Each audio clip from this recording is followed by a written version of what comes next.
अस्सलाम वालेकुम। उम्मीद है आप सब खैरियत से होंगे। एक शेर है कि ये फर्श वाले तेरी शौकत का उलू क्या जाने, खुश रवा अर्श पे उड़ता है फरेरा तेरा।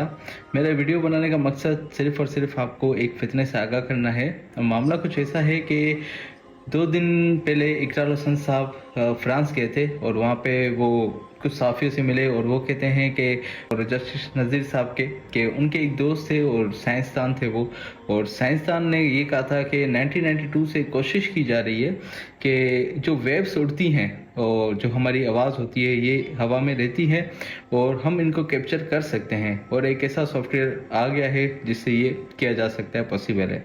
और सबसे पहले इन्होंने जो कोशिश की वो ये है कि हुजूर अकरम सल्लल्लाहु अलैहि वसल्लम जो कि हमारे प्यारे नबी आखिरी नबी हैं उनके हवाले से बात की कि हम उनके हुज्जतुल विदा वाला जो खुतबा है वो मंज़िर आम पर लाएंगे। सवाल ये है कि हुज्जतुल विदा का खुतबा ही क्यों, हुजूर अकरम सल्लल्लाहु अलैहि वसल्लम की आवाज़ ही क्यों, अपने बाप दादा फ़िरौन को क्यों नहीं इन्होंने याद किया। वजह क्या बनी कि मामला असल में ये है कि ये सिर्फ़ एक फ़ितना है, और इस फ़ितने की जो वजह है वो ये है कि हुज़ूर अकरम सल्लल्लाहु अलैहि वसल्लम की आवाज़ बोल के मुसलमानों को ये अपनी बात बताना चाहते हैं। ये सारा प्लान के तहत हो रहा है, और होगा ये कि सबसे पहले ये एक आवाज़ आएगी और ये कहेंगे कि वो हुज़ूर अकरम सल्लल्लाहु अलैहि वसल्लम के साथ मुंसलिक है और उसमें आप सल्लल्लाहु अलैहि वसल्लम का आखिरी खुतबा हज्जतुल विदा का है, और देन उसके बाद अहादीस का रद्द होना शुरू हो जाएगा। वो आवाज़ आएगी बाकायदा और उसमें बोले जाएंगी कुछ बातें जो कि उम्मत के लिए फितना और उम्मत के लिए एक उम्मत को बांटने का तरीका होगा, जिसमें प्लम्बर जैसे इनकी औलादें वो उनका साथ देंगी और वो कहेंगी जी बिल्कुल ऐसे ही था, ये तो बिल्कुल आवाज़ है और सही बात है।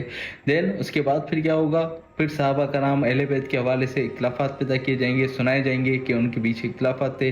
देन उम्मुल मोमिनात की भी आवाज़ सुनाई जा सकती हैं, और ये हमारी गैरत का मामला होगा मुसलमानों के लिए कि हम क्या हमारी गैरत मर चुकी होगी इतनी कि हम ऐसा करेंगे।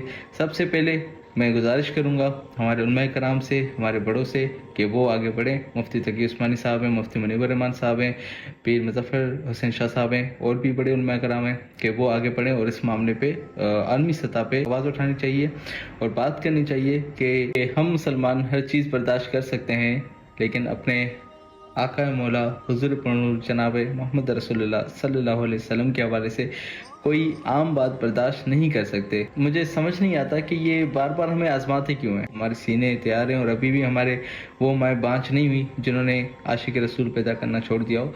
आप जब कोशिश करते हो कि आप जब भी आप हमें आजमाते हो कि क्या इन लोगों के दिलों में हुजूर की मोहब्बत ज़िंदा है, तो ये फिर इस तरीके से आजमाते का कभी आप सल्लल्लाहु अलैहि वसल्लम के हवाले से खाकी कार्टून बनाते हैं, कभी सोशल मीडिया के प्लेटफॉर्म्स पे गुस्ताखियाँ की जाती हैं इनकी गवर्नमेंट की सतह पे, क्योंकि ये वही फ्रांस नहीं है जिसने हुजूर अकरम सल्लल्लाहु अलैहि वसल्लम के खाकी कार्टून बनाए थे, जिसने अखबारात में ये नशर किए थे, और साथ में सोशल मीडिया के प्लेटफॉर्म से गवर्नमेंट की सतह पर इनके वज़रा ने गुस्ताखियाँ की थी।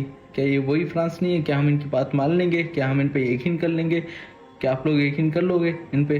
और लोगों को जो है वो अवेयरनेस दें जितना हो सके, और अल्लाह हमारा आपका हामी नासिर हो। दुआ में याद रखिएगा। जज़ाकल्लाह।